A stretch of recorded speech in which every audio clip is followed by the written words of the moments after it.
everybody. Hello. So you are already here. Well, I was busy reading my Kindle. You know how much I love reading and how much I love reading from my Kindle as well as from my books. So this is a great device obviously, but can you guess what I am reading actually? Fiction or non-fiction? Well, that's a big question and a big debate. I know about it. And this is not going to be any read aloud lesson for all of you, no. Rather, it's going to be a very important lesson where I'll tell you what is better, fiction or non fiction. What should you read? It's a question of debate, and this question comes a lot of time in the mind of any English learner, any person who wants to read something in English. Should they read fiction or should they read non fiction? What's better? So let's discuss and get to the bottom of the issue. Fiction versus non-fiction. What should you read in order to improve your English, your speaking skills, and in general? Which type of reading is beneficial for you? So are you all ready for this? I'm Shivangi Gupta, your CELTA certified English language tutor and communication coach, certified by the University of Cambridge, the UK. And before beginning, please subscribe the channel so that you do not miss out on any lesson that I post just for you on the channel. Please like the video and share it with your friends too. Now coming back to today's lesson, fiction versus non-fiction. Well, what do you love to read? I'm sure a lot of people will say we love reading fiction, and a lot of you will say that we love reading non-fiction. It's like there is a division that people who read fiction, they read less of non-fiction, and people who read lots and lots of non-fiction, they read less of fiction. Why is it like that? And which one is actually better? Should you read non-fiction, fiction? What is this dilemma? Let's discuss first about fiction, right? Then we'll discuss about non-fiction, then we are going to compare it, then we'll come to a conclusion. What should you actually do? Well, I already know the answer, but let's simplify it for you. Let's begin with fiction. What is fiction? See, fiction is a category of novels, right? Novels, they come under fiction. A lot of times people mistook novels for fiction only. A lot of times people think that every novel out there is fiction. All the literature out there is fiction, and it's not like that. Literature is not synonymous to fiction. Literature means fiction, non-fiction both. A lot of times a novel is just not non-fiction. It can be realism too. It can be a drama. It can be an autobiography. It can be a biography. Then it'll come under non-fiction, isn't it? But then that's what I'm telling you. It's a part of literature. Literature equivalent to fiction is not reality.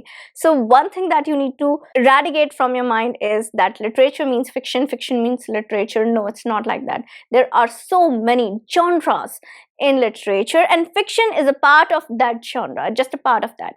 Majorly, on a very large scale, there are two divisions of like written work into fiction and non-fiction.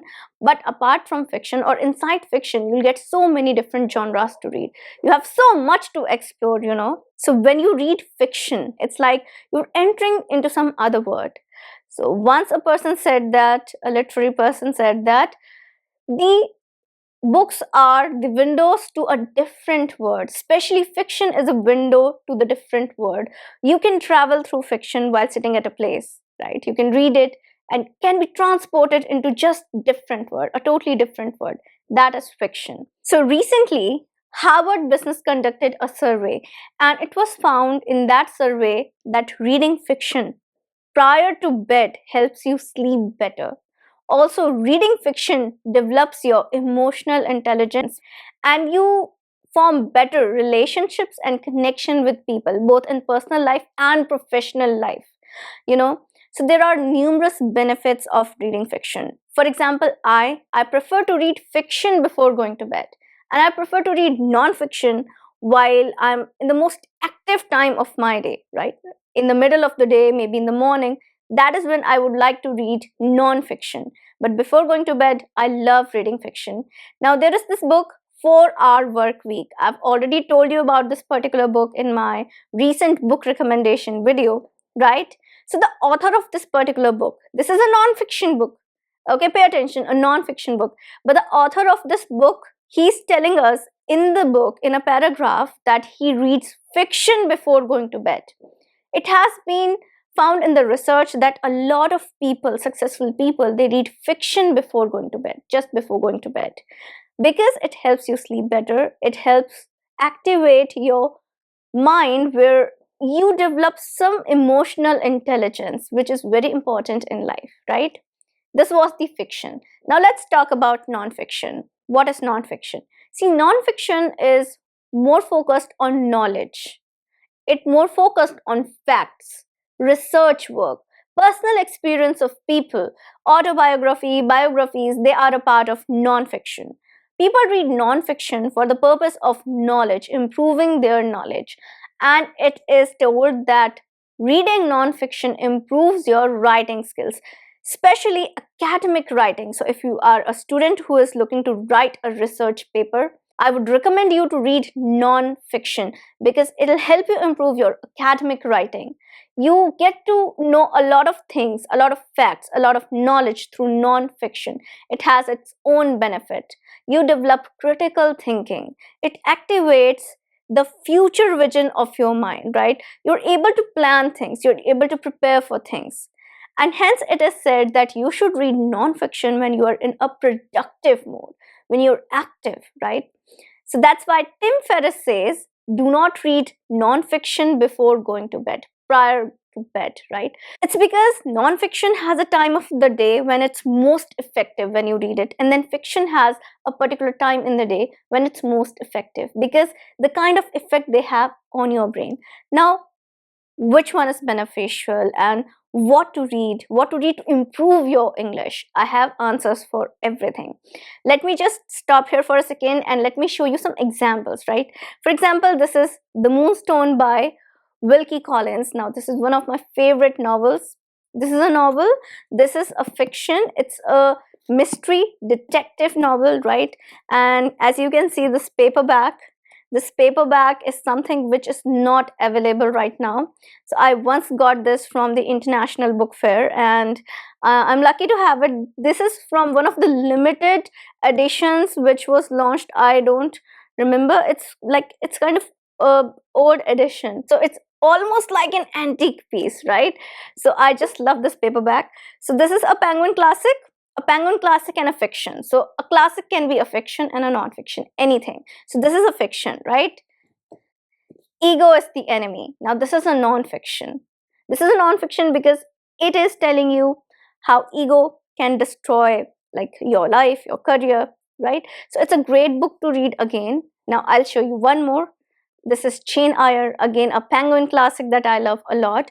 And it is a fiction, right? It's a fiction. Yet this is a book which is considered a reflection to the society. So fiction is some kind of imaginary story with imaginary characters that's not real. Somehow fiction reflects the real world, the society, and it also allows you to think about it, to reflect on things which are going around. So fiction is a reflection to the society, and that's why it helps you understand people, understand emotion in a better way. Now, fiction or non-fiction, I suggest both. Both of them are great to read according to the need of the hour. So if you want to improve your writing skills, read non-fiction. If you want to improve your vocabulary, read fiction. If you want to focus more on academic vocabulary, read non-fiction. If you want to focus more on everyday vocabulary, if you want to interact with the range of vocabulary, read fiction. Believe me, fiction is also important to improve your English. Now, I am making this video fiction versus non-fiction. Why? Because a lot of people think that reading non-fiction is great, but fiction is not important. I want to tell you that fiction is equally important. In fact, in some ways, fiction is very beneficial. Just like Harvard Business conducted a survey in 2020, I told you earlier, they conducted a survey and it's conducted by Harvard Business, right? And they are conducting the survey to improve the emotional intelligence of their employees. And they are saying that every professional should read fiction before going to bed. That is what they found out in their survey, and they found out so many benefits of reading fiction too, because non-fiction is already beneficial. We all know that it's important to improve your knowledge, because it helps you inspire. It tells you about so many personal stories of great people out there. So we all know the benefit of non-fiction. That survey was conducted to tell about the benefits of fiction that people are not even aware about, right? So there are numerous benefits of reading fiction. So we need to read fiction and non-fiction equally. They're equally important, equally important. So there must be a balance between fiction and non-fiction. It's not like you're reading only non-fiction and you're reading only fiction. Try to maintain a balance between both of them. Try to maintain some kind of balance, that if you're reading non-fiction, take out some days, some time where you are reading fiction too. So do that.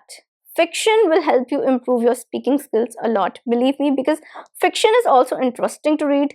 Plus, you get to interact with so much language that is used in English, that's like natural English, comfortable English, because non-fiction is more academically written, as I've told you. It's based on facts, knowledge, research work. That's why it has some kind of words, vocabulary that's more fit for academic writing, business English, right? But if you want to improve your speaking skills, I suggest start reading fiction. And you want to improve your vocabulary, start reading fiction too. Read non-fiction too. Both are important. It's totally up to you. So read them with a proper balance, maintain a proper balance. That is what I would suggest. So coming to a conclusion now, as a conclusion to this particular lesson, I would say fiction or non-fiction. I would say the answer is both, because they have their own benefits. You cannot compare them. They have their own benefits. Fiction has its own benefit, non-fiction has its own benefit, and there are some benefits that cannot be replaced with each other. So it's important to read both. It's like what time of the day you're reading them, how much time you're giving to read fiction, how much time you're giving to read non-fiction, what is the need, for which purpose you're reading it, that matters a lot. So if you want to improve your speaking skills, again I'd say go for fiction. And if you want to improve your vocabulary, if you are focusing on business English, academic English, you go for non-fiction. And reading both of them, reading improves your English. Reading in general improves your English, whether it's non-fiction or fiction. It is going to improve your English, doesn't matter. The thing is that you have to create a balance. So I suggest that if you're reading non-fiction right now, finish it and then go pick a book that's fiction. Pick fiction. And if you're reading fiction right now, once you're finished with it, go pick non-fiction. It's that simple. That you have to create a balance and you have to read both, because both are equally important. They have their own benefits. So that is the lesson for today. I hope this answers a lot of questions that you might have in mind. Fiction or non-fiction? If I'm reading non-fiction, I'm covered. If I'm reading fiction, I'm covered. No. Now you know what you need to exactly do while reading English, right? So I hope this is going to help you a lot and you're going to go read something before going to bed today. Now I'm going to meet you next time in a new lesson. Till then, I'm going to continue my reading. I'm going to read on my Kindle. Take care, everybody, and bye.